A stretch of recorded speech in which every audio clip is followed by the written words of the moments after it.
With every new thing in Minecraft that is possible to be farmed, it will be farmed, so here is a kelp farm.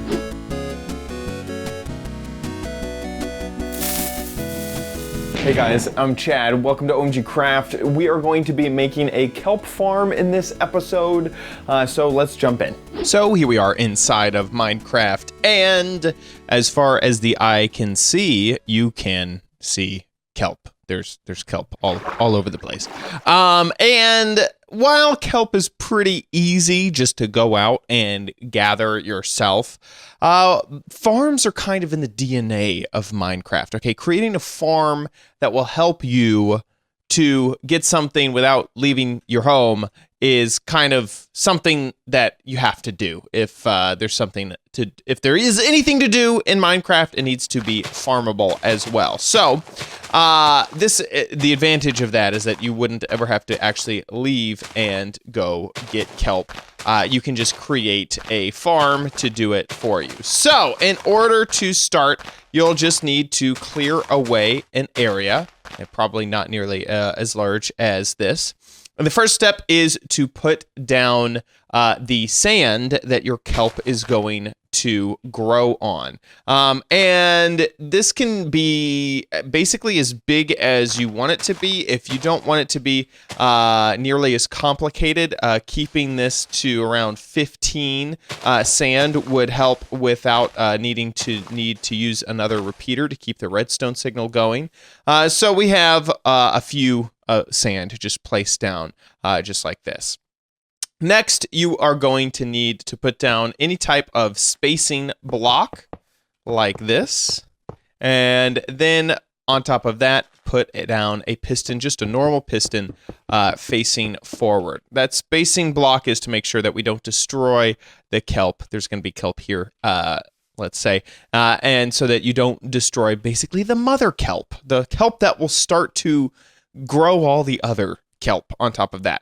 Now all you need to do is just put a layer on top like so and start to build up your observation area. And so now you're just going to kind of do this, and this only needs to be a few tall, just too tall right here, because we are going to have some hoppers along this direction. So we're just going to keep these growing out just like that, and then make sure water will flow here eventually. So we're just going to keep going like this, and that empty space will be where our hoppers are. Next, let's go ahead and place down our hoppers, and I'm going to put one underneath that glass right there, and then all the others are going to go into that, and this is what is going to eventually grab our kelp. This last hopper you can put into either another chest, so let me grab some chests here, or you could keep it going down. So either it could be basically like this, so that anything placed into this hopper would be deposited into this chest, or you can break that off and add a hopper going into the chest just like that, or you could even put a chest up here like so. And that way, whoa, that was weird. Whoa. Oh, it's because I'm holding down shift. How do I?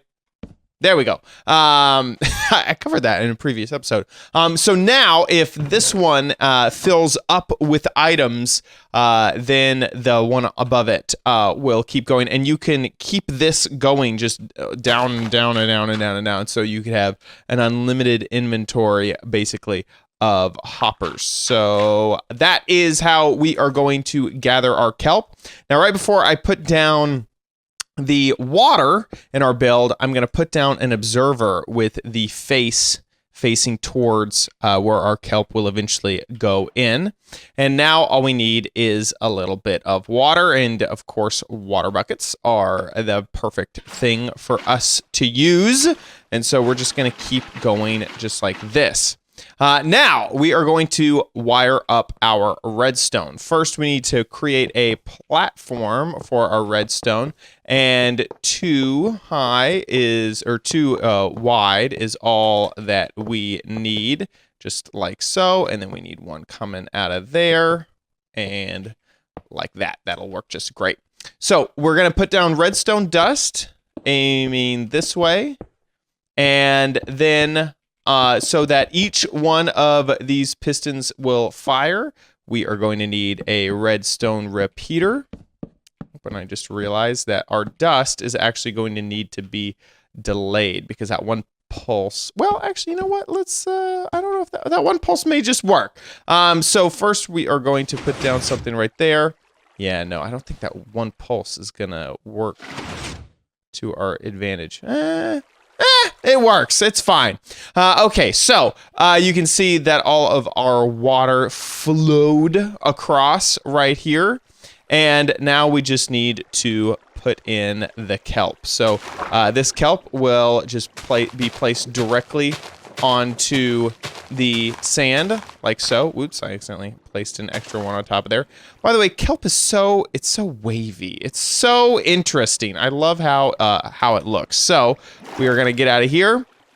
And then what will happen with the kelp is it will grow. See, it looks like it's dancing.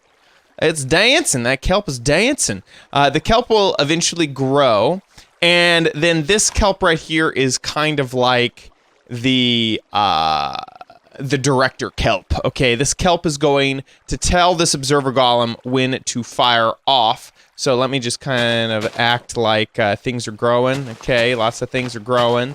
You know what? Does kelp bone meal? I kind of don't think that it does. I'm positive that it does. It's like, yeah, okay, it's just like sugar cane. No. Does not bone meal. So it's gonna be growing here, looking great, and then eventually this one will grow tall enough, and there we go. All of the kelp will be broken by the pistons, except for the mom and dad kelp down there, the mother kelp. Look at it growing right there, and we will have our kelp deposited into a chest just down here. 15 kelp already. It doesn't feel really like I did anything because you know, I just put the kelp right there on top. Okay, it didn't actually grow. Wasn't really super worth it. Now, look, kelp can grow super duper tall. So there's a few ways that you can modify this if you want.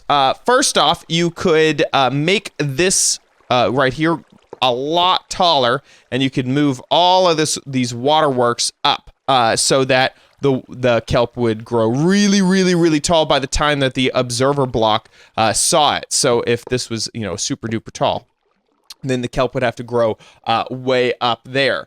And the other way that you can modify it is to extend the redstone signal just a bit to continue this going on. So you would want to put down some repeaters to start a fresh redstone line all the way down here. And then if you get to a point where it's not going further, the easiest way, there's other redstone circuits to make sure that there's no gap in the pistons, but the easiest way is just to have a single gap and just have an extra redstone repeater right there, and then an extra line of pistons. I'm not really sure why you would need that much kelp, but maybe you were in a rush or something.